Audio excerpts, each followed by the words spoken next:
If we don't fix the U.S.-Canada relations right now, we're all going to lose.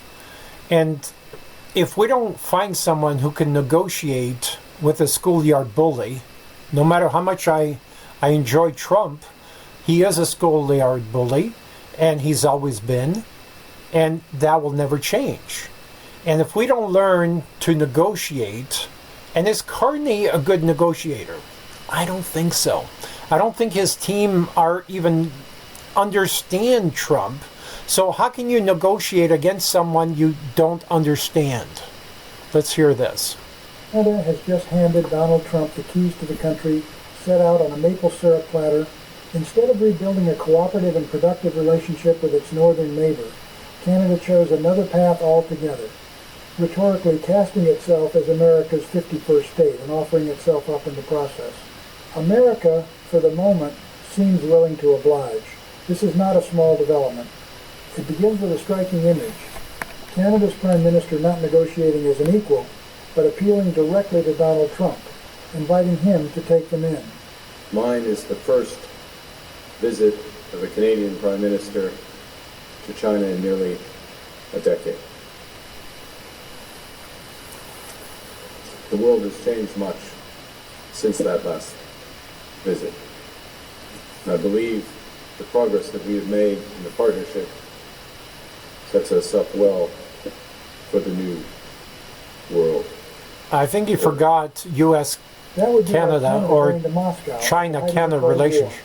Pledging allegiance to the Soviet Union, proclaiming a new world order, and imagining the United States would simply allow it. History teaches the opposite. A great power does not tolerate such a move, and annexation would come long before acceptance. Now rewind the clip and look closely. Watch the man seated beside the Prime Minister as it dawns on him what has just happened. His face says everything. In that moment, he realizes Canada has crossed a line and, in effect, just made itself a territory of the United States. And I believe the progress that we have made in the partnership sets us up well for the new world order. The partnership with new focus and greater depth and a sense of purpose.